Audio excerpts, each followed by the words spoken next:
ഇപ്പോൾ ശബരിമലയിലെ പ്രശ്നങ്ങൾ ഉരുത്തിരിയുകയാണ്. അതോടൊപ്പം ഒരുപാട് പ്രശ്നങ്ങൾ ഉരുത്തിരിയുന്നുണ്ട്. ഇത് മാത്രം പോരാ, ഇനി ഭക്തന്മാർ ബോധവൽക്കരിക്കപ്പെടേണ്ട ഒരു കാലഘട്ടമായിരിക്കുന്നു. കാരണം പലയിടത്തും കാണാം ഹോമം. ഉദാഹരണത്തിന് ഒറ്റ ഉദാഹരണം പറയാം, സുകൃതഹോമം. ഈ സുകൃതഹോമം ഭക്തന്റെ ക്ഷേമത്തിനും അഭിവൃദ്ധിക്കും വേണ്ടിയാണെന്ന് പറയുന്നു. ക്ഷേത്രത്തിലെ തന്ത്രിമാരും അതല്ലെങ്കിൽ അതുപോലുള്ള ആധികാരികമായ ആൾക്കാരാണ് വന്ന് ഒരു വേദി ഒരുക്കി അവിടെ ഈ ഹോമം നടത്തുന്നത്. ഈ സുകൃതഹോമം നടത്തി കഴിഞ്ഞുകൊണ്ട് ഭക്തൻ അങ്ങ് ഉയരുമെന്നൊരു വ്യാഖ്യാനം കൂടെ കൊടുത്തിരിക്കുകയാണ്. വെറുതെയാണിത്. കാരണം ഇപ്പോൾ ഇവിടെ ഒരു ചുമ്മാതെയല്ലോ ഈ പരിപാടി നടത്തുന്നത്. കാരണം എത്രയോ രൂപ മുടക്കി അതിനു വേണ്ടിയിട്ടൊരു വേദി ഒരുക്കുമ്പോഴത്തേക്ക് ഇവിടെ ഭക്തർ പങ്കെടുക്കുമെന്നുള്ള ഒരു കാഴ്ചപ്പാടിൽ തന്നെയാണ് ഈ സുകൃതഹോമം അല്ലെങ്കിൽ അങ്ങനെയുള്ള കുറേ ഹോമങ്ങൾ നടത്തുന്നത്. അപ്പം ഇങ്ങനെ നടത്തുമ്പോഴത്തേക്ക് ഒരു ഭക്തൻ കൊണ്ടുവന്ന് ഒരു 500 രൂപ അല്ലെങ്കിൽ 1000 രൂപ അവിടെ കൊടുക്കുന്നു. ഈ 1000 രൂപയ്ക്ക് ഈ ഭക്തന് വേണ്ടി മാത്രം നടത്തുമോ? ഇല്ല. ഇപ്പോൾ ഒരു 10ഓ 100ഓ ഭക്തന്മാരുണ്ടെങ്കിൽ ഈ 100 പേരുടെയും പേരിലാണ് അവിടെ നടത്തുന്നത്. അപ്പോൾ അവിടെ ഒരു കോൺസെൻട്രേഷൻ അഥവാ കേന്ദ്രീകരണം കിട്ടുന്നില്ല.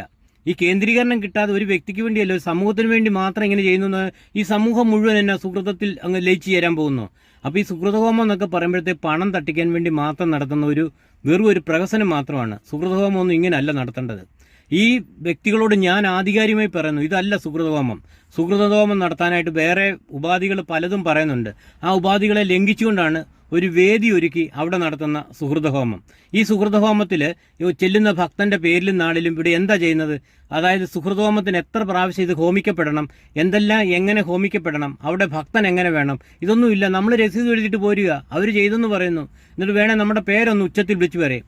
അതുകൊണ്ട് ഇങ്ങനെ വഞ്ചിതരാകാതെ ഇങ്ങനെയുള്ള ഹോമങ്ങളിൽ നിങ്ങൾക്ക് നടത്തണോ? നിങ്ങൾ സ്വന്തമായിട്ട് നടത്തിക്കോളൂ. അപ്പോൾ ചോദിക്കും ഇതിന് മാത്രം പൈസ എങ്ങനെയാണെന്ന്. വേദി വേണ്ട, നമ്മുടെ വീട്ടിൽ നമുക്ക് നടത്താവുന്നതേ ഉള്ളൂ ഈ സുകൃതഹോമം അങ്ങനെയുള്ള ഹോമങ്ങളൊക്കെ.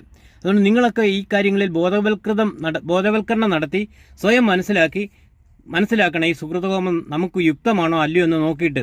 അല്ലാതെ എന്തെങ്കിലും പറഞ്ഞാൽ ഉടനെ ചാടിക്കയറി അവരെ പ്രോത്സാഹിപ്പിക്കുന്ന, അതായത് കള്ളനെ പ്രോത്സാഹിപ്പിക്കുന്ന യജമാനൻ എന്ന് പറയുന്ന പോലെ ആയി തീരരുത്. നന്ദി, നമസ്കാരം. പിന്നെ ഒരു കാര്യം കൂടി, ഈ ചാനൽ സബ്സ്ക്രൈബ് ചെയ്യാൻ മറക്കരുതേ.